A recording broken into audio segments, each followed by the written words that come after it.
Ela é neta, sobrinha de costureiras, e eu tô falando da Heloísa Rocha, que já nasceu no meio da moda, respira moda e traz moda pra gente, moda inclusiva, né, pra gente aprender um pouco.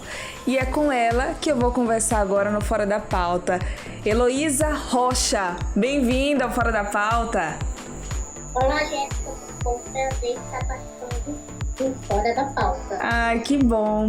Heloísa, eu já te conheço, mas você não me conhece, eu acho muito bem, porque você já estudou com professores que foram seus colegas de turma, você é jornalista, né? Então, mas eu sempre tive essa curiosidade de conhecer a Heloísa Rocha. Me conta sua história. Apesar que a gente está se conhecendo à distância, né, recentemente. Bem, eu sou, como você já apresentou, neta estudante de costureira por parte de mãe. Mas por formação sou jornalista. Sou formada em Aracaju, sou de Aracaju. Nasci em Aracaju, Sergipe.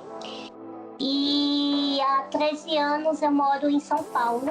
Eu nasci com uma doença rara, chamada osteogênese imperfeita, que tem como principal característica a fragilidade óssea. E a moda, ela entra na minha vida, apesar da questão familiar, ela entra muito como uma forma de comunicação pessoal para que eu conseguisse mostrar às outras pessoas que vissem aquela pessoa além da deficiência. Então foi por meio da moda que na redação, nas redações, e diante dos meus entrevistados, eles não vissem a cadeira de rodas, vissem a profissional, a Heloísa Rocha.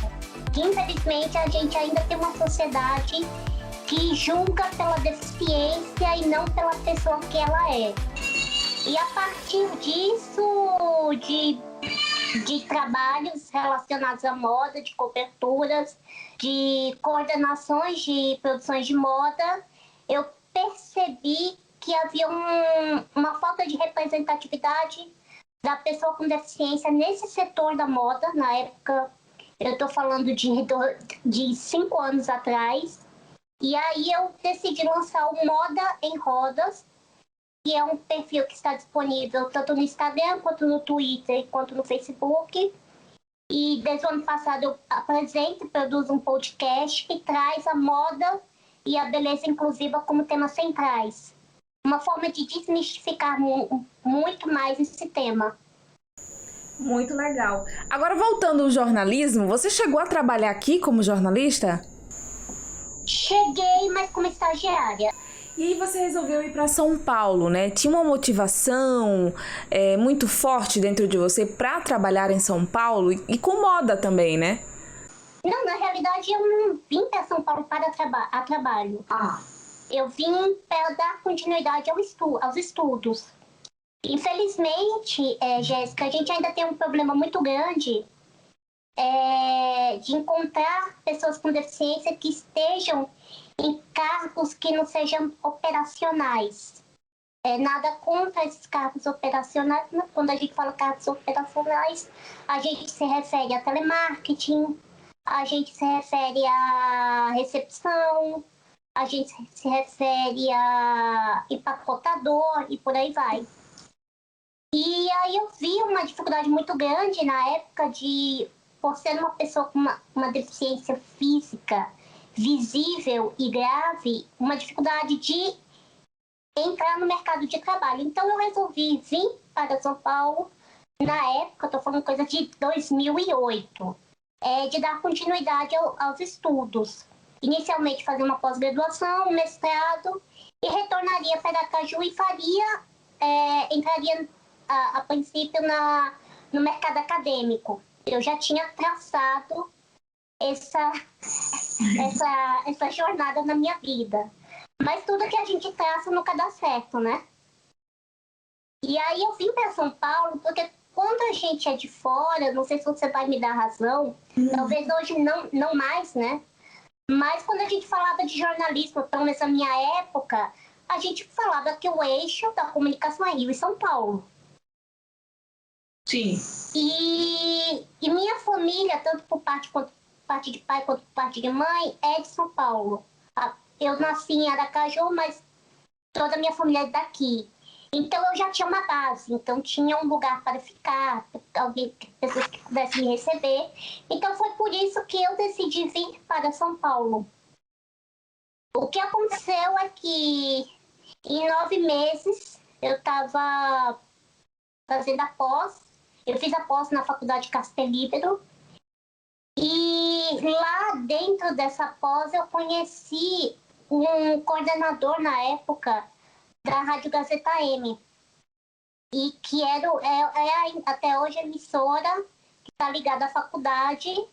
E ela é uma emissora que está no ar 24 horas, mas que ela serve como um laboratório também para os estudantes.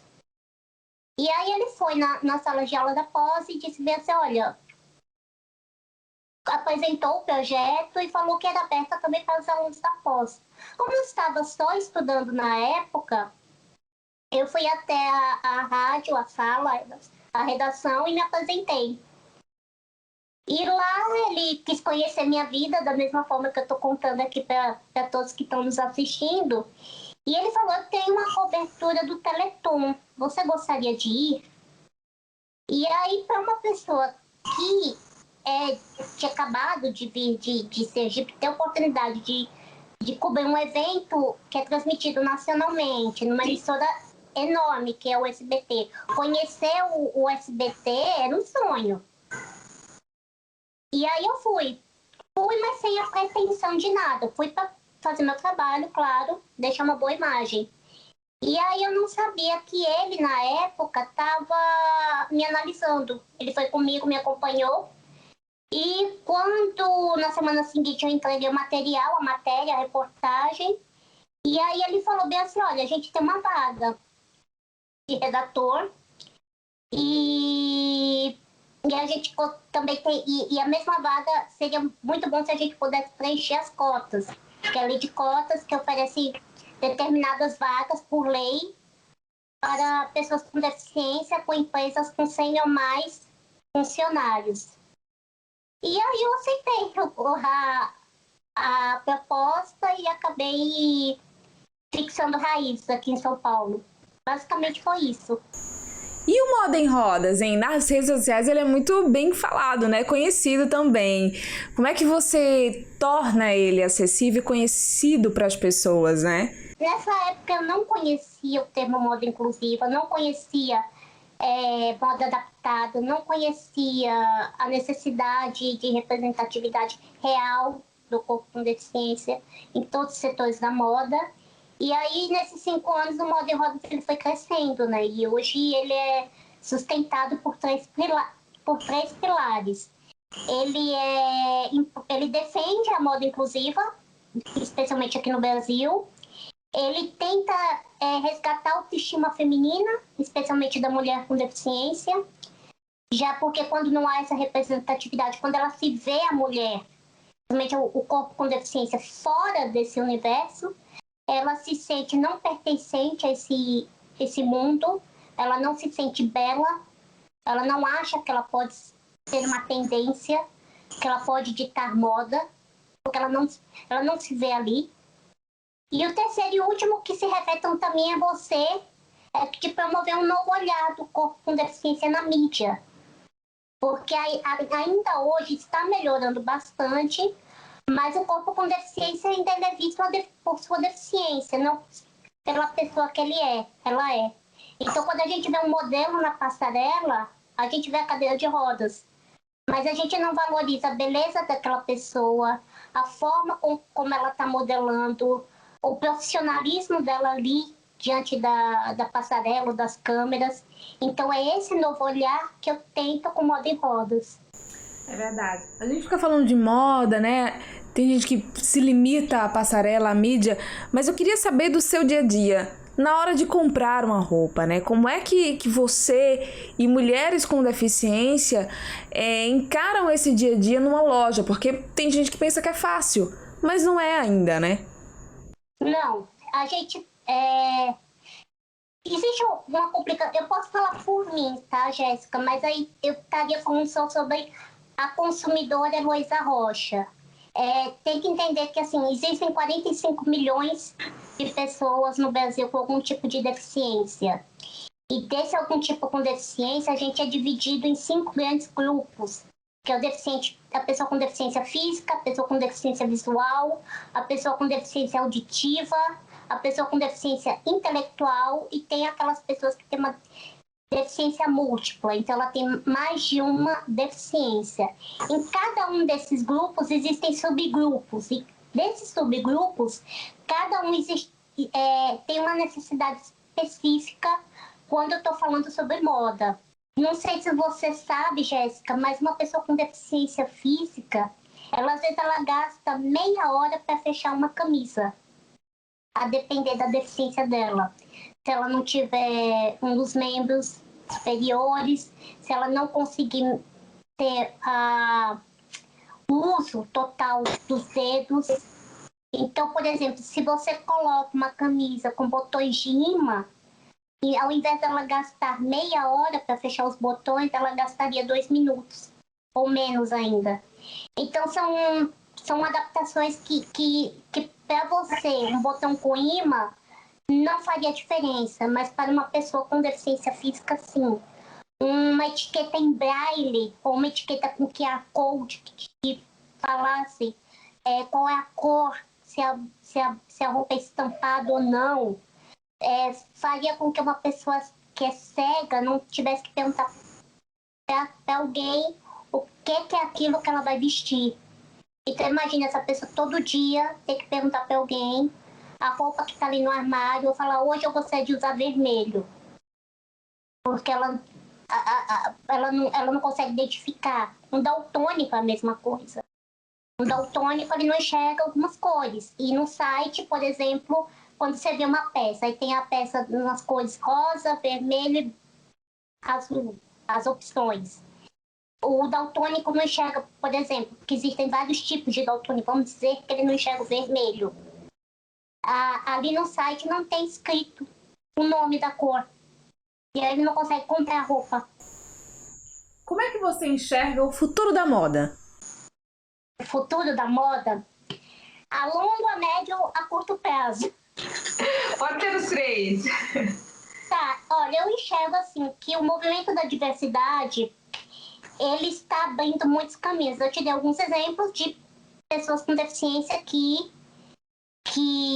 hoje estão nos representando muito bem neste setor. Se a gente for ver a Pequena Lô, por exemplo, a Pequena Lô é um fenômeno. E ela não é tratada por sua deficiência. Ela é tratada pelo humor que ela faz, sem ter que utilizar a deficiência. De uma forma muito sutil. E ela é capa de revista, fazendo propaganda. Então, eu acho assim, que no quesito publicitário, a gente vai ver um boom muito grande de pessoas com deficiência. A longo prazo, eu ainda vejo a moda inclusiva ainda engatinhar devagar. Eu acho que a gente teve recentemente, nos 2 últimos anos, 2 fast fashions que trouxeram coleções cápsulas de peças para mulheres com deficiência física. E isso foi um ganho muito grande, se você for pensar no que fast fashion, por ela alcançar pessoas do Brasil inteiro. Mas ainda a pessoa com deficiência, ela ainda está no processo educacional, nesse quesito. Então, ela ainda está acostumada, ela está num patamar em que ela está acostumada a adaptar suas próprias roupas caseiramente. Ela está acostumada a entrar numa loja sem acessibilidade, está tudo bem. Ela ainda não entendeu, ela não teve a oportunidade de experimentar, de ver, de tocar, de ver de perceber que com determinadas adaptações, como um zíper, uma calça na lateral, vai trazer qualidade de vida a essa pessoa. entende? E por isso eu acho, por isso que as marcas de moda inclusiva no Brasil ainda são marcas muito pequenas, que estão no e-commerce e não conseguem ter essa abrangência, não conseguem competir por igual com as grandes marcas. Então, como a gente ainda está nesse processo educacional, que eu acho que é o mesmo que foi o movimento plus size, o movimento racial há 10, 15 anos antes, eu acho que a longo prazo, a moda exclusiva, no geral, estou falando de roupa mesmo, ela vai começar a tomar o espaço. Agora, tudo vai depender se a pessoa com deficiência ela vai começar a brigar por esse espaço também, da mesma forma que ela briga por outros espaços, da educação, no trabalho, na saúde, no lazer. Fazer com que, para mim, a maior referência para mim é o movimento plus size, porque de um dia para noite eu chego a ver se eu cansei de ter que fazer dietas malucas para poder me encaixar em determinadas peças. Eu cansei de ter que usar só legging e não poder usar uma calça jeans. Eu cansei de usar túnica. Quando eu falar eu cansei e eu quero uma moda para mim, de repente a gente vê hoje lojas que é especializada só nesse segmento e no shopping. E tô falando em Aracaju, eu vou todo ano em Sergipe, uma vez por ano, e eu já vejo isso. Não é uma questão que você, mas isso é só encontra no Rio, em São Paulo, não. Isso você já consegue encontrar em outras cidades. Heloísa, obrigada. Um beijo pra você, que a gente possa se reencontrar depois, pessoalmente, sem pandemia. Eu espero também. Um beijo de sucesso pra você, obrigada. Muito obrigada e até a todos. Quem quiser seguir, por favor. É isso aí, sigam o @Moda em Rodas, é muito legal. Obrigada!